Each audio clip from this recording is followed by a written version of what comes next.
Nippon Indosari Tbk, dikenal dengan merek dagang sari roti, dipimpin oleh Direktur Utama Wendy Suchengya, beralamatkan di kawasan Industri MM 2100, Jalan Selayar Blok A9, Mekarkuwangi, Cikarang Barat, Bekasi, Jawa Barat.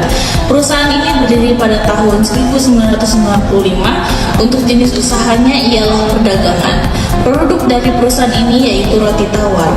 Roti tawar ini merupakan jenis roti yang memiliki rasa netral atau tidak terlalu manis dan tidak terlalu asin, sehingga cocok untuk berbagai hidangan. Biasanya berbentuk persegi panjang dan bertekstur lembut dengan warna putih di bagian dalam dan berwarna coklat gelap di bagian luar. Biaya pada perusahaan sari roti yaitu biaya bahan baku dengan perbungkusnya dengan total Rp2.728, biaya overhead pabriknya dengan perbungkus Rp4.199, biaya tenaga kerja per bulan yaitu Rp426 juta. Untuk HPP per unit yaitu Rp7.010, HPP per bulan Rp182.250. Untuk proses produksi sendiri yaitu pertama-tama pencampuran bahan, lalu kemudian pembagian adonan, setelah itu pembentukan bola adonan, dan selanjutnya pembentukan bentuk roti dan pemanggangan. Kemudian pendinginan dan juga pengirisan, dan yang terakhir yaitu pengemasan dan pemberian labeling.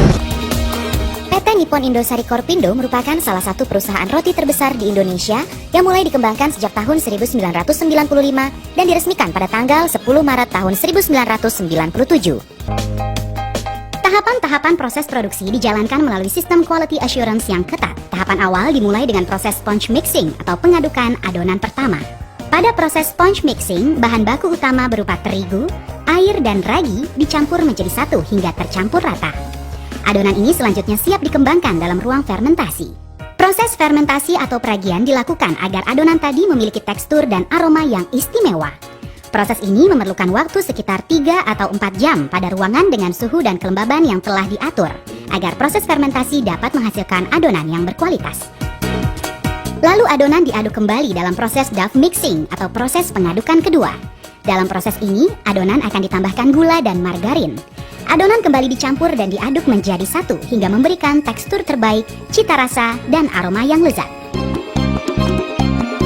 Selanjutnya, adonan roti ini akan dibagi atau dipotong menjadi potongan-potongan yang lebih kecil sesuai dengan standar berat yang telah ditetapkan melalui proses dividing atau proses pemotongan adonan, dan dilanjutkan dengan proses rounding atau proses pembulatan adonan. Semua proses ini dikerjakan secara higienis menggunakan peralatan mekanis.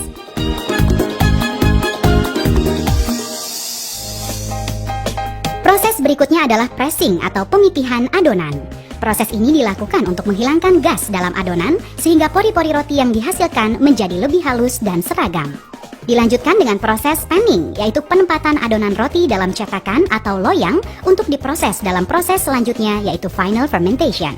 Proses final proofing berlangsung selama 1 jam pada ruang khusus yang memiliki suhu dan tingkat kelembaban yang terkontrol, sehingga adonan mengembang secara sempurna dengan tekstur terbaik dan aroma harum yang khas, menghasilkan adonan roti yang siap dipanggang. Tibalah saat akhir pada proses produksi, yaitu pemanggangan atau baking. Adonan-adonan roti yang telah memenuhi standar volume ini selanjutnya akan dipanggang dalam oven raksasa selama 10 hingga 30 menit, di mana roti-roti ini akan berjalan sepanjang 12 meter di atas konveyor. Setiap roti yang sudah matang diperiksa kualitasnya secara ketat untuk memastikan hanya roti yang telah memenuhi persyaratan kualitas yang dapat dipasarkan. Setelah proses pemanggangan, roti akan didinginkan pada cooling tower. Proses yang disebut cooling atau pendinginan ini bertujuan untuk menguapkan kandungan air dari dalam roti agar kemasan roti tidak berembun saat dikemas dan mencegah roti tidak cepat berjamur. Setelah melalui serangkaian tahapan proses pengolahan, roti pun siap untuk dikemas dalam proses packaging atau pengemasan. Khusus untuk roti tawar, kemasannya didesain khusus menggunakan quick lock sebagai pengikat kemasan roti, sehingga memudahkan konsumen untuk membuka dan menutup kemasan dengan tetap menjaga kesegaran roti. Pada setiap kemasan juga dicantumkan kode produksi dan tanggal kadaluarsa yang memudahkan konsumen memilih roti dengan kualitas terbaik. Untuk menjamin kualitas dan keamanan produk yang dihasilkan, roti yang telah dikemas harus selalu melewati mesin metal detector. Mesin detektor logam akan berbunyi jika mendeteksi adanya logam dan secara otomatis akan membuang roti tersebut, sehingga roti yang terkontaminasi tidak akan sampai keluar dari area pabrik dan sampai ke tangan konsumen. Sejak awal hingga akhir proses produksi, Sari Roti sangat menjaga dan mengutamakan mutu. Transaksi kami di bulan November terdiri dari peminjaman modal kepada Bank Mandiri sebesar 500 juta, setoran dari pemilik PT Nippon Indosari Kartindo sebesar 10 miliar. Kami juga melakukan pembelian tanah bangunan secara tunai, lalu pembelian peralatan dan mesin secara tunai, pembelian peralatan dan perlengkapan kantor secara tunai, pembelian truk pengangkut dan alat pengangkutan secara tunai, dan kami melakukan produksi roti tawar untuk bulan ini sebanyak 6 kali produksi. Sekali produksi, kami dapat membuat 20.000 roti tawar.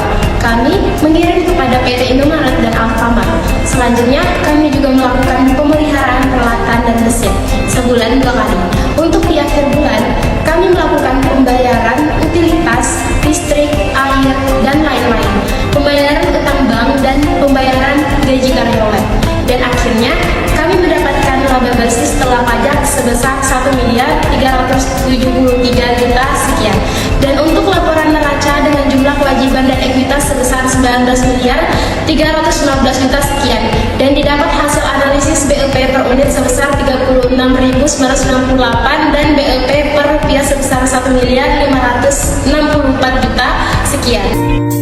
Bila kau inginkan lakukan yang kau suka, jadikan hati ceria bersama selera kita, Sari Roti namanya. Mungkin itu saja yang bisa saya dan teman-teman sampaikan. Kurang lebihnya mohon maaf. Terima kasih. Wassalamualaikum warahmatullahi wabarakatuh.